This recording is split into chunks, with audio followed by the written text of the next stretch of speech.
जय माता दी। गुप्त नवरात्रि का आज सोमवार है और आज है 20 जुलाई 2026। तिथि के हिसाब से आज षष्ठी और सप्तमी तिथि है। तो षष्ठी स्वरूप अर्थात माता रानी के छठे स्वरूप त्रिपुर भैरवी की कथा इस वीडियो में सुनेंगे और सातवें स्वरूप मां धूमावती की कथा भी इसी वीडियो में सुनेंगे। आप अंत तक बने रहें।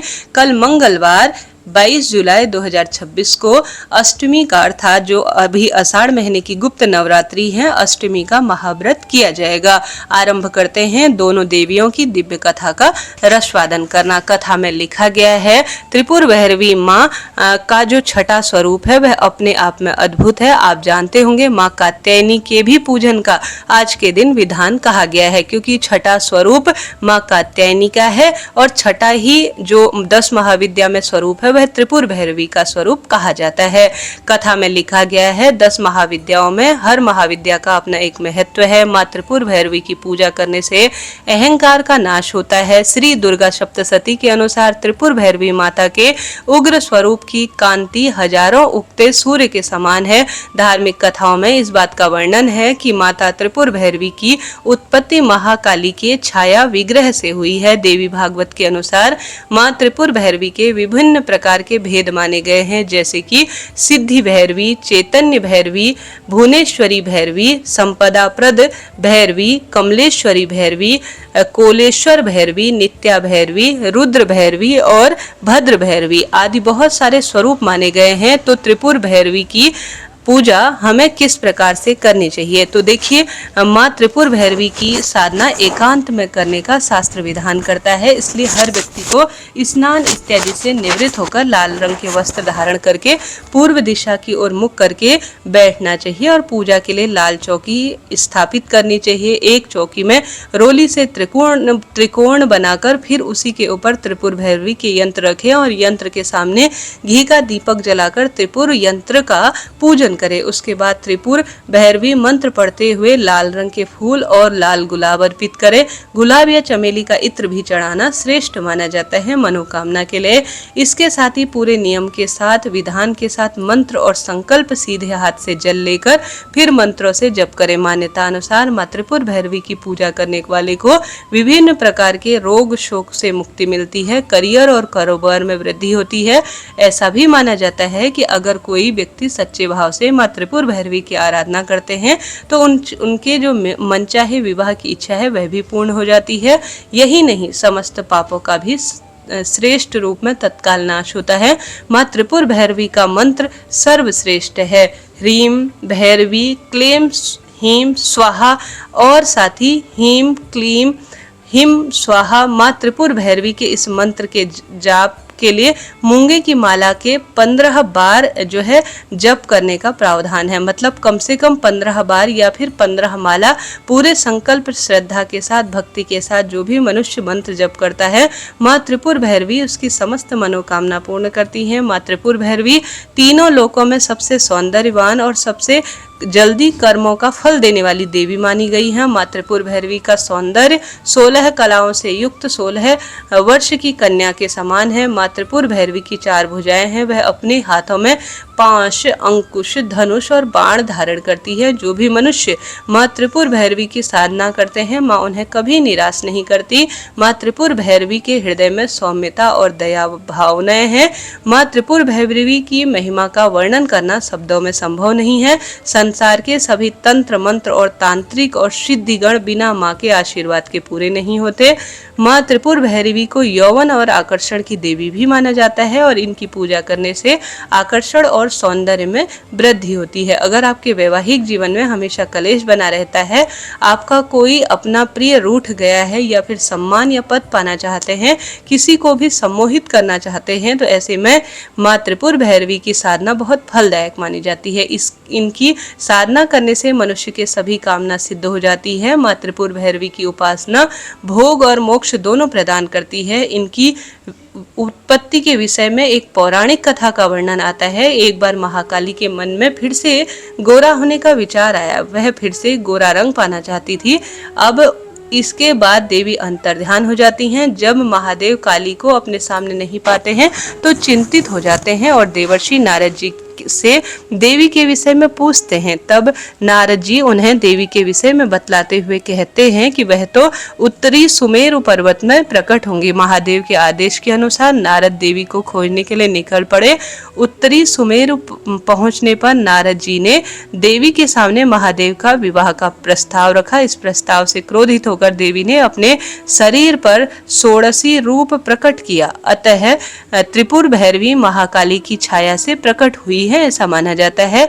रुद्रमाला तंत्र के अनुसार सभी 10 महाविद्याएं भगवान शिव की ही शक्तियां हैं और देवी भागवत के अनुसार त्रिपुर भैरवी महाकाली का ही रौद्र रूप है। तांत्रिक ग्रंथों के अनुसार मां त्रिपुर भैरवी संसार के तीनों लोक, भूलोक और भुवन लोक और स्वरलोक में व्याप्त बुराई और अराजकता का अंत करती हैं। त्रिपुरा का अर्थ है 3 लोक और भैरवी का अर्थ है भय को दूर करने वाली देवी और तीनों लोक की अधिष्ठात्री देवी इन्हें माना जाता है, जो कि अपने भक्तों को भय और बुराई से मुक्त करती हैं। कुछ पौराणिक कथाओं में त्रिपुर भैरवी को महाकाली और मां तारा का संयोजन भी माना गया है। वह महाकाली की उग्रता और तारा की करुणा का सम्मिश्रण है, जिससे कि वह त्रिपुर भैरवी देवी बनती है। मां त्रिपुर भैरवी का स्वरूप अत्यंत उग्र और शक्तिशाली होता है। उन्हें अक्सर लाल वस्त्र में सुसज्जित किया जाता है।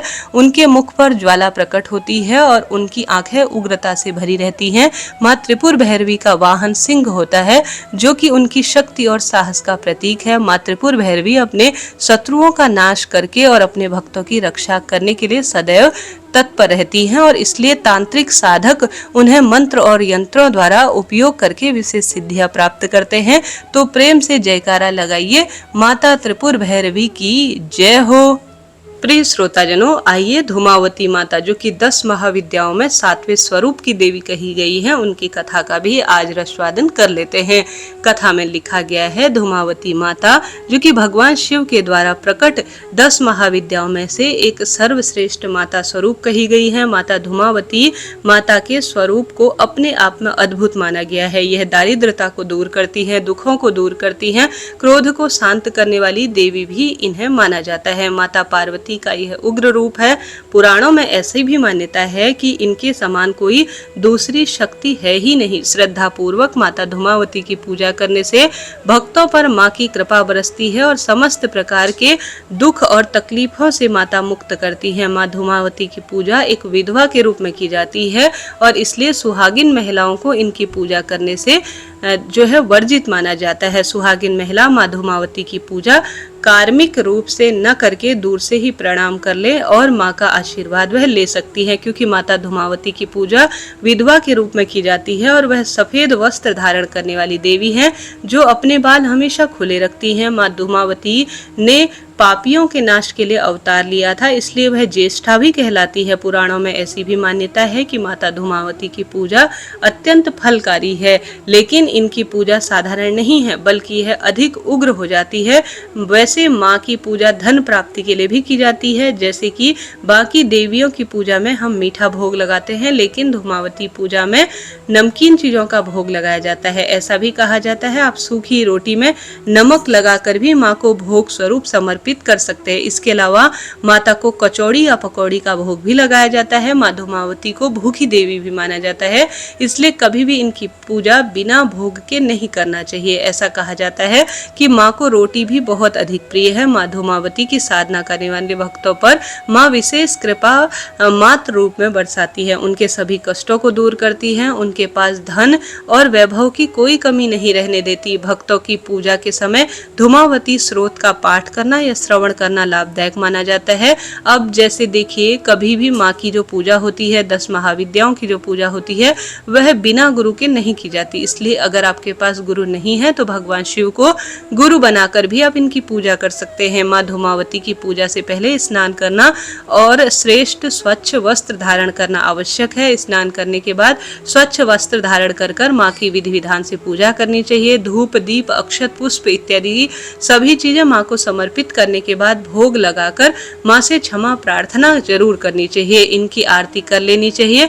और एक चीज का विशेष रूप से ध्यान रखना चाहिए, महाविद्या का मतलब जो कि धूमावती है, इनका स्थायी आवाहन नहीं होता है। जैसे कि हम बाकी देवियों के लिए बोलते हैं ना कि माता लक्ष्मी हमारे घर में स्थायी रूप से वास करे, या माता दुर्गा हमारे घर में स्थायी रूप से वास करे, या माँ सरस्वती के स्थायी वास के लिए हम प्रार्थना करते हैं, लेकिन धूमावती के स्थायी वास के लिए कभी भी प्रार्थना नहीं की जाती। इन महाविद्या का कोई स्थायी आवाहन नहीं होता है, अर्थात इन्हें लंबे समय तक घर में स्थापित या विराजमान करने की कामना नहीं की जाती, क्योंकि यह दुख और दारिद्रता की भी देवी है। पूजा या फिर जाप करने से पहले इनका आवाहन करें और फिर जैसे ही पूजा समाप्त हो इनका विसर्जन कर देना चाहिए। वैसे कुछ लोगों का ऐसा भी मानना है कि गृहस्थ लोग हो या सौभाग्यवती महिला हो, इन देवी यानी धूमावती माता की साधना करनी ही नहीं चाहिए, बल्कि दूर से प्रणाम कर कर क्षमा प्रार्थना करनी चाहिए। माता का आशीर्वाद दूर से ही प्रणाम कर कर प्राप्त हो जाता है। माँ धूमावती के प्राकट्य के संबंधित कथा भी अनोखी है। पहली कथा तो यह है कि जब सती ने अपने पिता के यज्ञ में स्वेच्छा से स्वयं को जलाकर भस्म कर दिया, तो उनके जलते हुए शरीर में से जो धुआं निकलता है उससे धूमावती माता का जन्म हुआ। इसलिए वह हमेशा उदास रहती है, यानी कि धूमावती धुएं के स्वरूप में सती का भौतिक स्वरूप है। सती का जो कुछ भी बचा रहा वह उदास धुआं हुआ, और इसलिए इन माता को धूमावती रूप में कहा गया। दूसरी कथा यह भी कहलाती है कि जब सती शिव के साथ हिमालय में विचरण कर रही थी, तभी उन्हें जोर से भूख लग गई। उन्होंने शिव जी से कहा कि मुझे अत्यंत भूख लगी है, मेरे लिए भोजन का प्रबंध करें।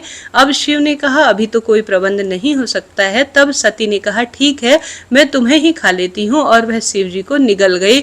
शिव तो स्वयं जगत के सृजन और परिपालक है, इसलिए देवी की लीला में वह शामिल हो गए। भगवान शिव ने उनसे अनुरोध किया मुझे आप बाहर निकालो, तब सती ने उन्हें उगलकर बाहर निकाल दिया। अब जैसे ही सती ने बाहर निकाला, भगवान शिव क्रोधित हो गए, और क्रोध के कारण उन्होंने सती को श्राप दे दिया कि आज और अभी से तुम विधवा रूप में रहोगी और विधवा रूप ही तुम पूजी जाओगी। तभी से विधवा रूप में यह पूजी जाती है। पुराणों में अभिशक्त, परित्यक्य, भूख लगना और पति को निगल जाना, यह सब सांकेतिक प्रकरण है, अर्थात यह इंसानों की कामनाओं के प्रतीक हैं जो कि कभी खत्म नहीं होती है। इसलिए यह हमेशा असंतुष्ट और दरिद्रता की देवी कही जाती है। माँ धूमावती उन कामनाओं को खा जाने वाली यानी कि नष्ट करने वाली की ओर इशारा करती हैं, और इसलिए सुहागिन महिला इनकी पूजा नहीं करती है। और इसका कारण यह है कि उन्होंने अपने पति को ही निगल लिया था, इसलिए इनका रूप जो है वह विधवा जैसा है, और इस स्वरूप में वह महिलाओं के लिए हमेशा पूज्य नहीं रह गई हैं। लेकिन ऐसा नहीं है कि यह स्वरूप महिलाओं के लिए तिरस्कृत हो। माँ का पुत्र और पुत्री दोनों के लिए समान रूप में जो है वह वात्सल्यमयी माता है, इसलिए यह स्वरूप का दूसरा ही महिलाओं को आशीर्वाद, अर्थात यह संतति रूप में माँ को, जो संतान रूप में माँ अपने भक्तों को दर्शन देती है और मातृत्व रूप में ही पूजी जाती है, और माता दूर से ही उन्हें आशीर्वाद देकर उन्हें सुख, सौभाग्य, संतान सब प्रदान करती हैं। तो प्रेम से बोलिए धूमावती मात की जय हो। इसके साथ ही माता का सातवां स्वरूप माँ कालरात्रि का भी है। कथा अनुसार माँ दुर्गा की यह शक्ति कालरात्रि के नाम से जानी जाती है, अर्थात जिनके शरीर का रंग घने अंधकार की तरह एकदम काला है। और जैसे ही इनके नाम का पता चलता है कि माँ कालरात्रि का रूप भयानक है, सर पर बाल बिखरे हुए हैं, गले में विद्युत की तरह चमकने वाली माला है, अंधकार में स्थितियों का विनाश करने वाली यह शक्ति कालरात्रि है, काल से भी रक्षा करने वाली यह शक्ति कालरात्रि है। इन देवी के 3 नेत्र और यह तीनों नेत्र ब्रह्मांड के समान गोल है। इनकी सांसों में अग्नि निकलती रहती है और यह गर्द की सवारी करती है। ऊपर उठे हुए हाथ में यह वर मुद्रा में भक्तों को आशीर्वाद देती है। दाहिने हाथ की तरफ से नीचे वाला हाथ अभय मुद्रा में है, यानी यह भक्तों को हमेशा निडर और निर्भय रहो ऐसा वरदान देती है। बाईं तरफ के ऊपर वाले हाथ में लोहे का कांटा तथा नीचे वाले हाथ में खड्ग है। इनका रूप भले ही भयानक हो, लेकिन यह सदैव शुभ फल देने वाली मानी गई हैं। इसलिए यह शुभकारी कहलाती है, अर्थात अपने भक्तों को किसी भी प्रकार से भयभीत या आतंकित नहीं होने की वह प्रार्थना अर्थात आशीर्वाद देती है। उनके सत्कार से, साक्षात्कार से भक्त पुण्य का भागी बनता है। कालरात्रि की उपासना करने से ब्रह्मांड की सारी सिद्धियों के दरवाजे खुल जाते हैं और तमाम आसुरी शक्ति उनके नाम के उच्चारण से ही भयभीत होकर दूर भागने लगती है। इसलिए दानव, दैत्य, राक्षस, भूत, प्रेत सब उनके स्मरण से भाग जाते हैं।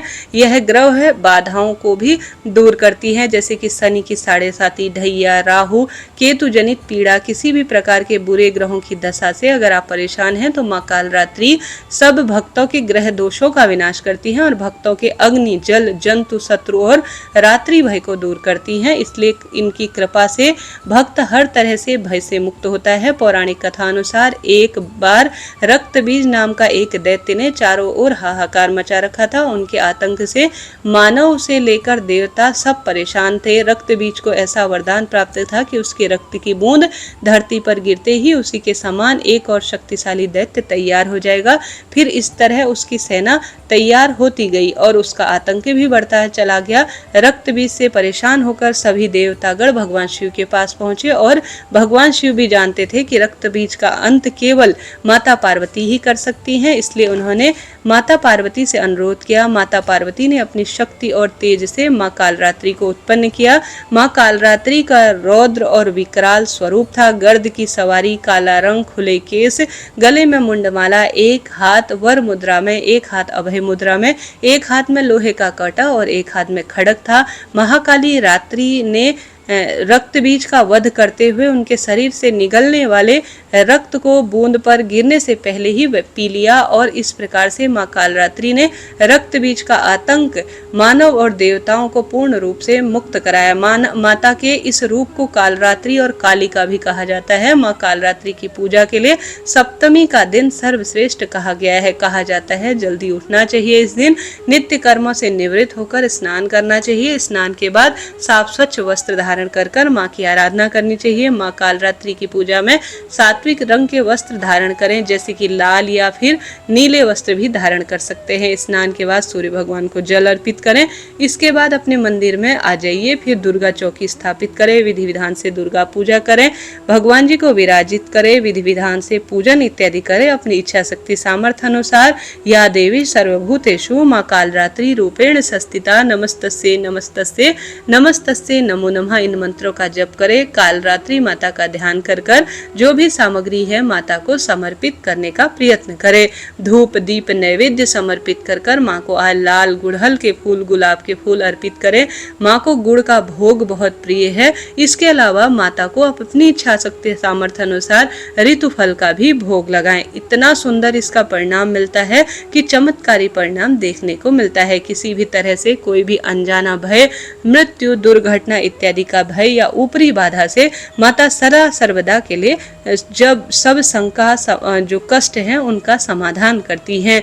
माता रानी सदा सर्वदा कल्याण करने वाली है। प्रेम से बोलिए माँ कालरात्रि की जय, माँ काली की जय, माँ धूमावती मात की जय, माँ त्रिपुर सुंदरी मात की जय। प्रिय श्रोताजनों, आइए माता से क्षमा प्रार्थना हम कर लेते हैं। हे परमेश्वरी, मेरे द्वारा दिन रात बहुत से अपराध होते हैं। मुझे अपना दास समझकर मुझे उन अपराधों को आप कृपा पूर्वक क्षमा करिए। हे परमेश्वरी, मैं आवाहन करना नहीं जानता, विसर्जन करना भी नहीं जानता तथा पूजा करने का ढंग भी नहीं जानता। हे माँ, मुझे क्षमा करें।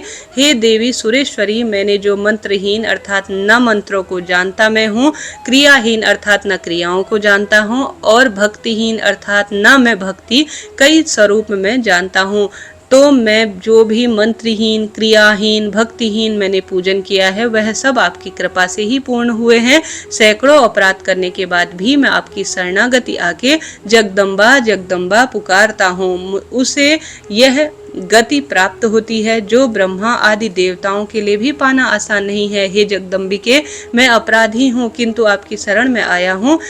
इस समय मैं दया का पात्र हूँ, आप जैसा चाहें वैसे करें। हे देवी परमेश्वरी, अज्ञानवश भूले से या बुद्धि भ्रष्ट हो जाने के कारण मैंने जो कुछ भी न्यूनता या अधिकता कर दी हो, सब आप क्षमा करें और प्रसन्न हो जाए।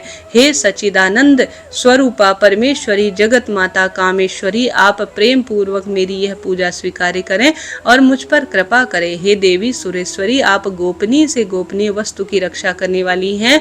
मेरे निवेदन किए हुए इस जप को ग्रहण करिए, आपकी कृपा से मुझे सिद्धि प्राप्त हो। इस प्रकार क्षमा प्रार्थना मंत्र के साथ दुर्गा माता से जाने अनजाने में हुए सारे अपराधों के लिए क्षमा प्रार्थी हूँ। प्रेम से बोलिए माता दुर्गा की जय। हे मातेश्वरी, कोई भूल चूक हुई हो तो हम क्षमा प्रार्थी हैं। अपने बच्चों पर कृपा दृष्टि बनाए रखे। प्रिय श्रोताजनों, मैंने कोशिश की सभी कथाएं आपको सरलतम तरीके से सुना सकूं। मेरी तरफ से कोई भूल चूक हुई हो तो मैं क्षमा प्रार्थी हूं। अभी के लिए इतना ही। वीडियो उचित उपयोगी रहती है तो जय माता दी लिखे। सोमवार व्रत कथा अपलोड कर दी है वीडियो, एक बार सुनिएगा। उसमें सावन महत्व भी मैंने सुनाया है, ताकि आने वाले सावन के महीने में या जिन भी क्षेत्रों में सावन चल रहा है, शिव पूजा में बहुत आसानी हो और श्रेष्ठ जो पूजन नियम है उस अनुसार हम पूजन कर सके। अभी के लिए इतना ही। जय माता दी जरूर लिखे। राधे राधे जी।